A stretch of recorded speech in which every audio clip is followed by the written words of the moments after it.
I think it will clearly create some uncertainty because there's no question things have been very positive for the capital region, and obviously with prospects coming for nanotech, what's going to happen there, it's extremely positive.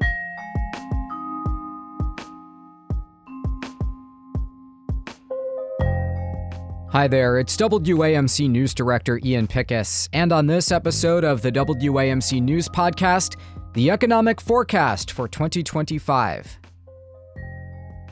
Well, this month's presidential election sent the stock markets into a frenzy, but Donald Trump's return to the White House has some worrying about how his policies will affect consumer prices and the agricultural and high-tech sectors. To make sense of the market jump and get his predictions for the future, my colleague Lucas Willard spoke with economist Hugh Johnson, Chair and Chief Investment Officer at Hugh Johnson Advisors in Albany. First of all, I think it's been pretty remarkable that we've had a decline in inflation, and we saw some inflation numbers today and seen them on a sort of a continuous basis, and that inflation is, on a year-over-year basis, is coming down. It was 2.6% for the month of October, which is getting very close to the 2% target that the Federal Reserve has set as its target. So it's number one is that inflation is coming down, and the remarkable thing is they've been able to engineer a decline in inflation without at the same time causing or creating a recession. That's been a big surprise, and that's been very different from what we ordinarily see in sort of financial market history. So I'd say from the inflation side of things are really good. The economic side of things, I think there's evidence that the economy is slowing and that we'll see that show up in the numbers for the fourth quarter, and I think for the first two quarters of 2025. So you've got an economy which is slowing, you've got declines in inflation, and in response to that, the Federal Reserve will probably reduce short-term interest rates once in December and probably once in the first quarter. So if you're looking for a good prospects or outcome for the U.S. economy when we measure it by real gross domestic product or the output of the economy, or you're looking for good inflation numbers, you got them both right now, and I think it's pretty promising. And I would add, very importantly, obviously, is New York State is solidly in the mix, and Albany is solidly in the mix in New York State. So we've got real good numbers now, and you cross your fingers and hope that they'll continue, and I see no reason they won't. Now, Hugh, what do you make of the market bump after Election Day last week? So that's a big surprise. 1,000 points in one day in the Dow Jones Industrial Average was a pretty big bump. And I think what that really said is investors were very encouraged by the outcome. Certainly not all voters were, but certainly some investors were encouraged by the outcome. And I think that they read into it is that, look, it probably means that there'll be clear sailing on the new president, President Trump getting his tax reductions, the extension of the 2017 tax reductions through when they sunset at the end of 2025. In other words, it probably means taxes will be just fine, won't go up, and that's pretty important. I think it'll also mean to a lot of investors, they sent a message that they think it's going to be encouraging from the point of view of regulation, that the Trump administration is pretty strong on regulation and wants to see less regulation, certainly not more. And there are a lot of other aspects of the Trump plan, shall we say. Certainly immigration is right at the top of the list, which might not turn out to be very good or very encouraging, and might give the economy, which depends to a great extent on the total level of employment, but employment very much depends on the level of immigration. I think that some people are a little bit set back and a little bit discouraged by the prospects on the immigration side of things. But generally speaking, I think everybody's pretty encouraged, and I think that they're also on board when it comes to the tariffs that are going to be imposed, and you're going to see those imposed probably pretty early in the Trump administration after he gets sworn into office on January 20th. I think it really, quite frankly, the market's move up was simply a reflection of an applause by investors on balance for what they see coming from the Trump administration. We'll just see. Now, what about how government spending affects the regional economy in New York here, in the Albany area, obviously the seat of state government, but also, right up the road from the state capitol is the Nanotechnology Center and all of the semiconductor industry around here that is relying on the CHIPS and Science Act. It looks a little uncertain right now as to how President Trump and Republicans will respond. I'm thinking differently than how President Biden supported the high-tech sector. Do you think that may create some economic uncertainty in this area? I think it will clearly create some uncertainty because there's no question things have been very positive for the capital region, and obviously with prospects coming for nanotech, what's going to happen there, it's extremely positive.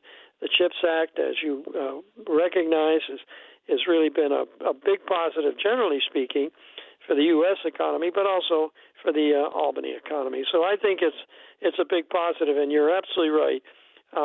It creates a little bit of uncertainty that we don't know what the direction is going to be with regard to the federal government, and for that matter, the state, but the federal government's help or assistance for the technology sector of the U.S. economy.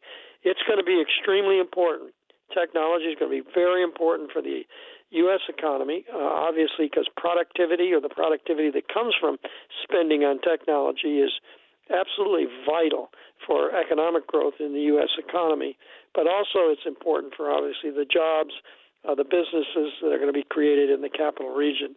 So there's uncertainty. There's fingers crossed and uncertainty, and we're all waiting to see what the outcome is going to be.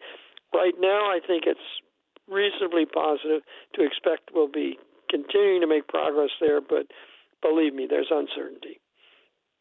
Elon Musk was on the campaign trail with President Trump, and Musk has said that there may be some initial hardship that comes along with President Trump's economic plans.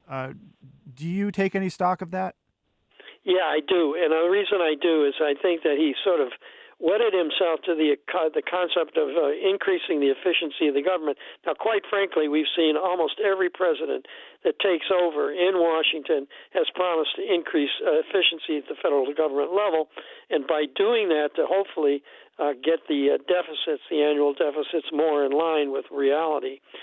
So Musk is part of that team that's going to be not so much a part of the cabinet as part of a group of people that are going to try to increase the efficiency of the government and thereby reduce the cost of government.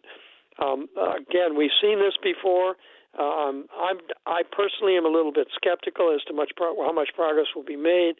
I'm hopeful, like everybody else is hopeful, and we'll just see. I don't want to call it uncertainty, but there's no question that he's going to be focused on increasing the efficiency of the federal government and therefore reducing costs. And in some ways, it's a little bit worrisome because some of the people that are in the federal government in Washington that are a part of this efficiency issue might lose their jobs. And I think that's another thing that you just don't want to see happen because this economy depends so heavily on jobs in general.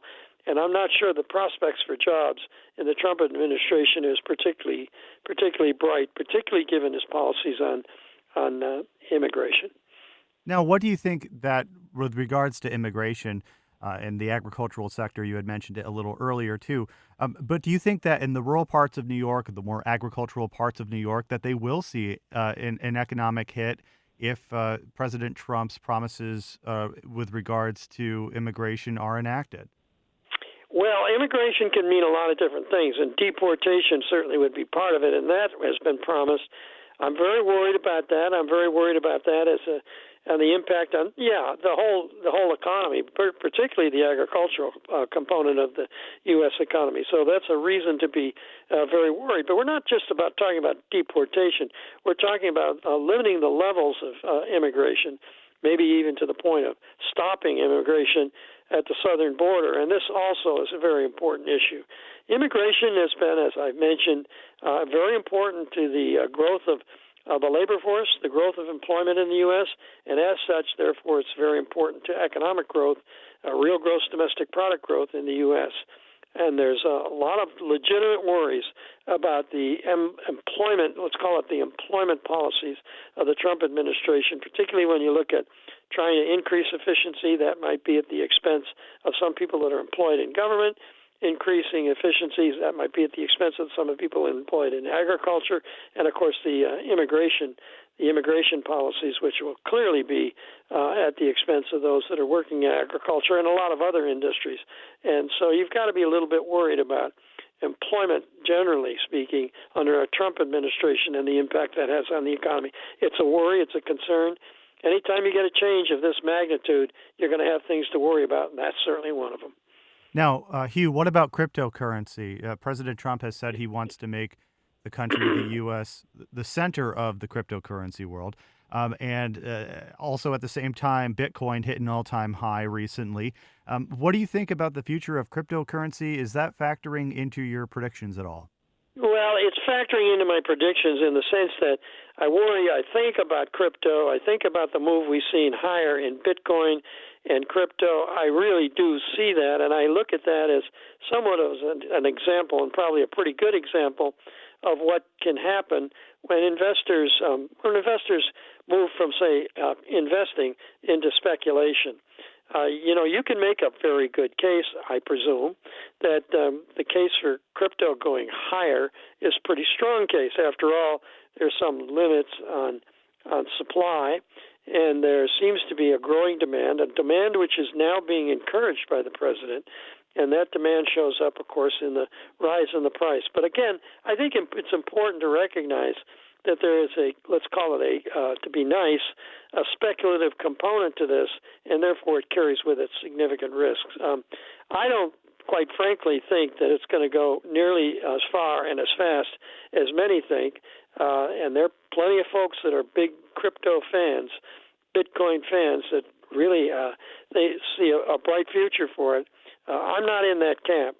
I see it as to being somewhat speculative and a little bit worrisome for the, let's call it the pocketbooks of those that get caught up in it and therefore invest in it.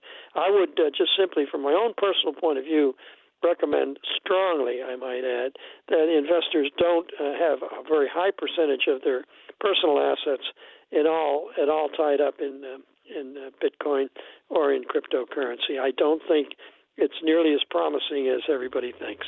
Okay, that does it for this episode of the WAMC News Podcast. Thanks so much for listening, and thanks to my colleague Lucas Willard for that interview. Until next time, I'm Ian Pickus.